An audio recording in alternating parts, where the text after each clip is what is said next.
In Israel, they're saying that we're worried about the talks of the United States and Iran. Clearly, America is taking certain positions not totally aligned with Benjamin Netanyahu.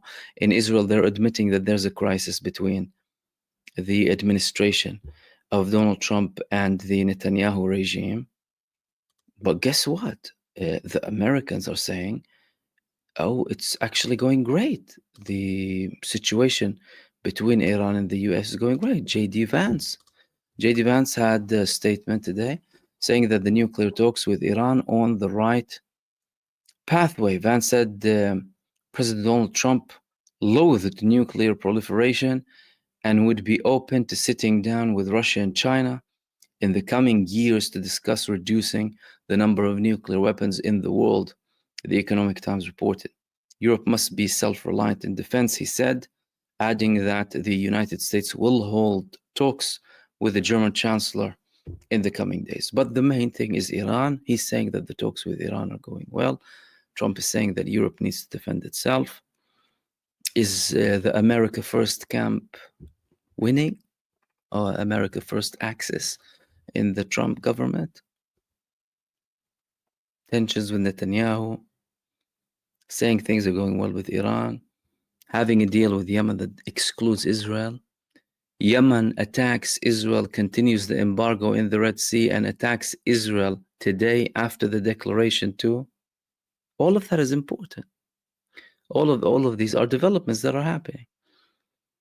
Can Donald Trump flip? Yep, he can flip, of course. But what we're seeing is, well, certain moves that are not necessarily in the favor of Israel. That's what we're seeing. Now, one of the final things, if not the final thing that I wanted to talk to you about, India and Pakistan.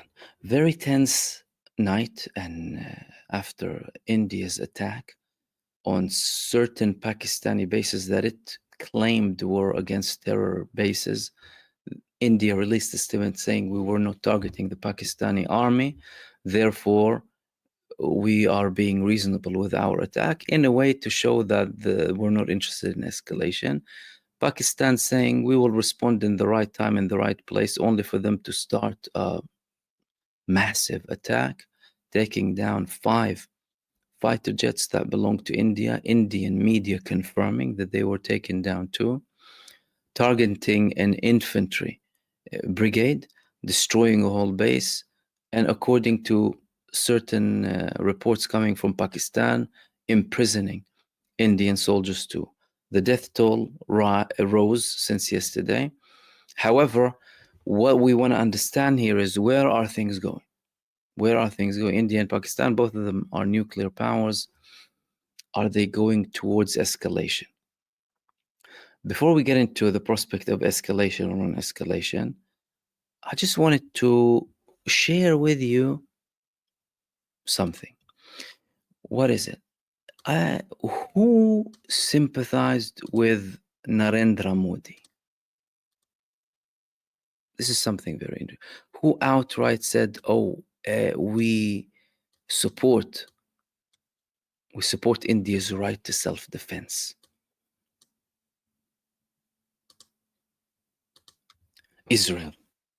Israel backs India's right to self-defense. Of course they back it. I mean, Israel gave us examples, the Zionist regime in self-defense, right? Now, when Israel says self-defense, one can wonder, what is Modi really thinking too? Is he also going to conduct something like the Israeli self-defense?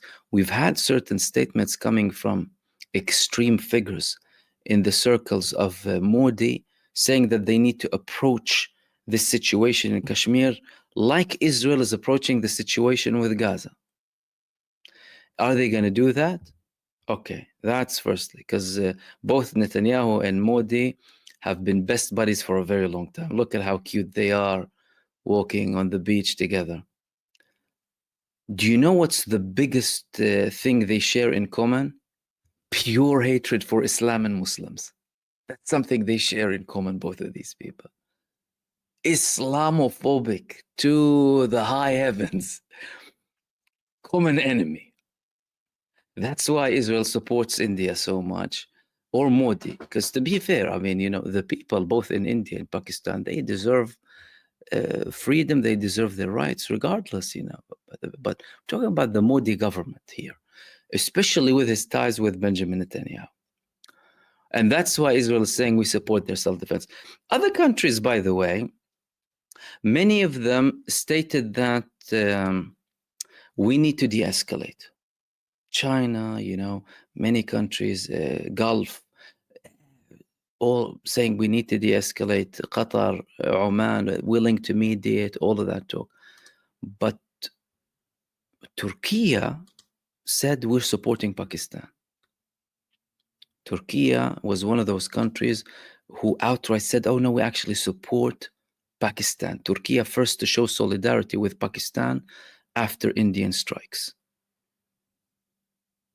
Pakistan Foreign Minister Ishaq Dar thanks Turkey for extending unconditional support after India's active war. Not many countries had this position with Pakistan. However, this position coming from Turkey is understandable because of their ties with Pakistan.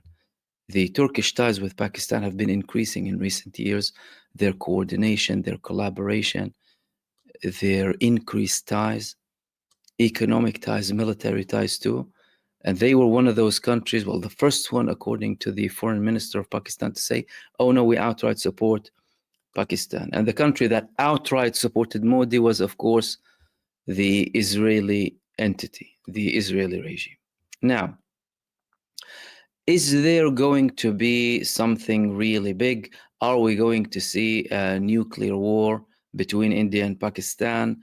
Are things going to escalate? Where things are going to go to? This is the question that many people are asking nowadays. And I think for people to understand where things might be going, I think some people need to understand the relationship between India and Pakistan, the capabilities of the two countries, and their history too. Before saying, because some people are saying Armageddon, like Armageddon is going to happen. And listen, the conflict between two countries can reach a really high level of tensions.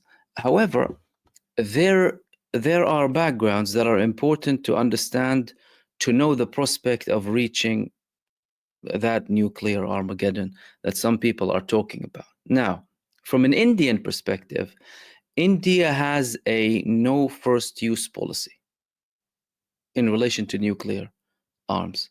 So India says we will never be the side that begins with a nuclear attack.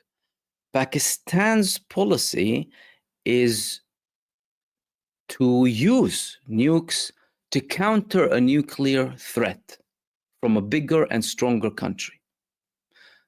Now, Pakistan also didn't rule out using nuclear first in general. So the policy of Pakistan is a little bit different than the policy of India in relation to the use of nuclear. But both of them have nuclear. However, they don't know how much the other side has. However, both of them are in agreement of certain treaties. They have had 34 years consecutively of treaties. One of them was the prohibition of attack against nuclear installations and facilities. The two sides have this agreement, and they exchange their nuclear facilities and installations info each January, every year, India and Pakistan. And they have been doing that for 34 years. That's a very long time, and they still do. And of course, there are tensions between them. There are escalations, now full-blown.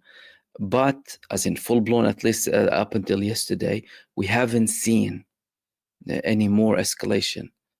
Following the escalation that happened yesterday, this could signal that things might de-escalate, but there's a potential that things might escalate again. However, if we talk about nuclear, because this is the big question that people are asking, are we going towards a nuclear war? We're still far from that. Why? Because there are many steps to be taken before any side reaches a nuclear agreement.